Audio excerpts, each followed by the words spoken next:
Hello students, आज हम discuss करेंगे numerical to find the speed of waves in the chapter of waves. So first of all we will read the numerical. सबसे पहले हम numerical को पढ़ेंगे गौर से। The waves moving in the pond have a wavelength of 1.6 meters. It is written the wavelength of the wave, that is 1.6 meters, that is given to you, and a frequency of 0.80 hertz. Frequency जो हमारे पास मिली हुई है ये है 0.80 hertz. तो यहाँ पे जो दो टर्म्स यूज हो रही है, एक है wavelength of the wave and frequency. Calculate the speed of this water waves.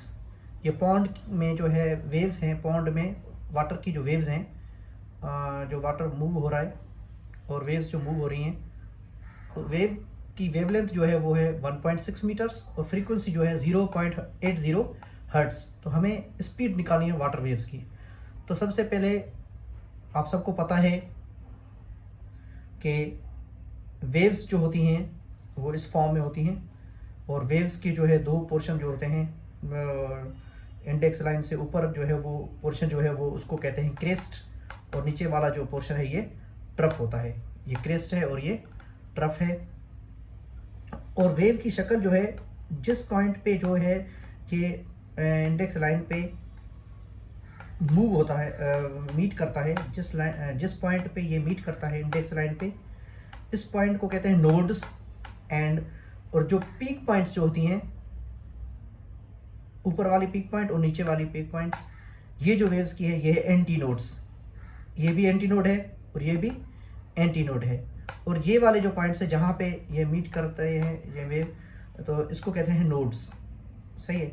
और दूसरा जो है ये कितनी जो वेव की जो है वो यहाँ पे जो है पीक पॉइंट, ये इंडेक्स लाइन जो दरम्यान वाली ये लाइन है, इससे कितना ऊपर है या कितना नीचे है, ये जो इसको कहते हैं एम्पलीट्यूड ऑफ द वेव। ये टर्म्स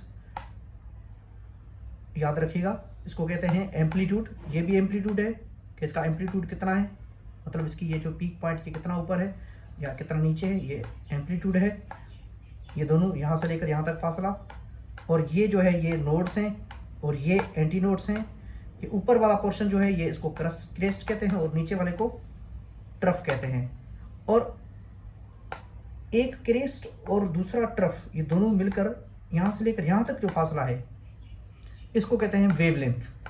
वेवलेंथ मतलब वेव की लेंथ जो है वो एक क्रेस्ट और एक ट्रफ दोनों मिलाकर उसको कहते हैं वेवलेंथ। ये क्रेस्ट टू क्रेस्ट डिस्टेंस भी हो सकता है, वो भी इसी के बराबर आएगा।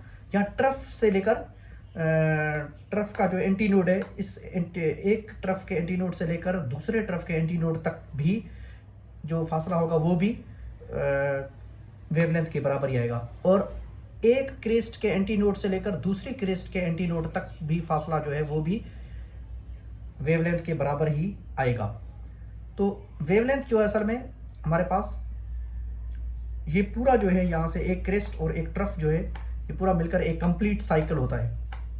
कंप्लीट जो वेव का साइकिल है, और इस साइकिल की जो है वो फासला जो है यहाँ से लेकर यहाँ तक जो है, एक नोड से लेकर क्रेस्ट के पहले नोड से लेकर ट्रफ के आखिरी नोड तक जो फासला है, इसको वेवलेंथ कहते हैं।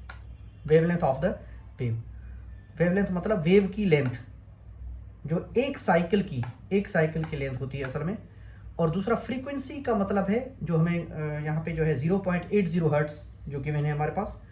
तो फ्रीक्वेंसी का मतलब है cycles in 1 second, number of cycles in 1 second. एक सेकेंड के अंदर कितनी साइकिल्स ट्रेवल की, उसको फ्रीक्वेंसी कहते हैं।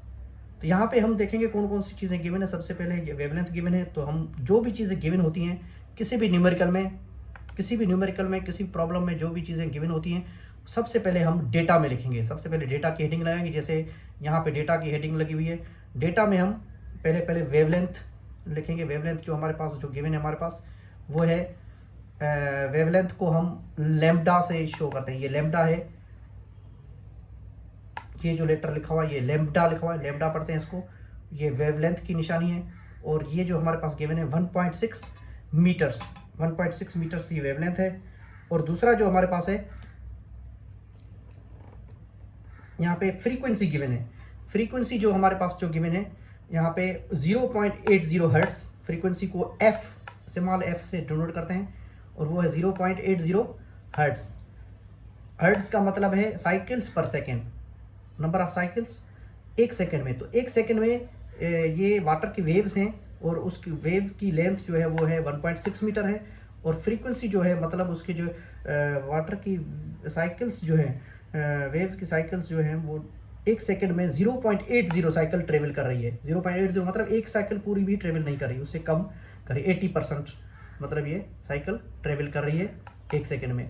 और speed of the water waves हमें निकालना, स्पीड को v से जाहिर करते हैं। तो हमारे पास फार्मूला जो है स्पीड ऑफ वेव, किसी भी वेव की स्पीड मालूम करने का फार्मूला हमारे पास जो है हमने पढ़ा है वो है v is equal to F lambda. ये फार्मूला है v is equal to F lambda. F और लैम्बडा को दोनों को मल्टीप्लाई करने से हमारे पास v आ जाएगा डायरेक्टली। तो अच्छा, इसमें f हमेशा साइकिल्स पर सेकेंड में होनी चाहिए, f की जो यूनिट जो है साइकिल्स पर सेकेंड होना चाहिए या हर्ट्ज होना चाहिए, hz मतलब हर्ट्ज। और लैम्बडा जो है, लैम्बडा एक वेवलेंथ है, वेवलेंथ, लेंथ का एसआई यूनिट हमारे पास मीटर है, तो वेवलेंथ हमेशा मीटर्स में होनी चाहिए।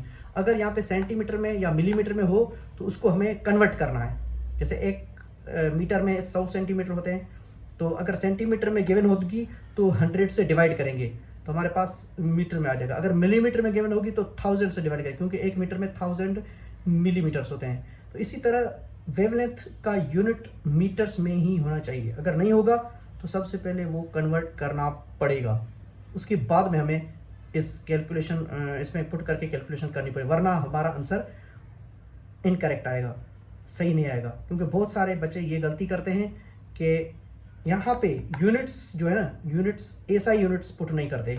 हमेशा आपके पास यहाँ पे कैलकुलेशन में एसआई यूनिट्स की वैल्यूज़ पुट करनी है, ठीक है। तो यहाँ पे ऑलरेडी मीटर्स में है तो हम मीटर्स का जो आंसर यहाँ पे लिखेंगे और यहाँ पे मल्टीप्लाई जब करेंगे तो हमारे पास वेव की स्पीड आ जाएगी 1.28 मीटर पर सेकेंड। तो ये जो है हमारे पास स्पीड ऑफ वाटर वेव है, जिसकी फ्रीक्वेंसी हमारे पास 0.80 हर्ट्ज थी और वेवलेंथ जो है 1.6 मीटर्स थी। आई होप कि आपको ये पूरा न्यूमेरिकल आपको समझ में आ गया होगा। अगर कोई सवाल है तो आप ज़रूर कमेंट कीजिएगा। Thank you.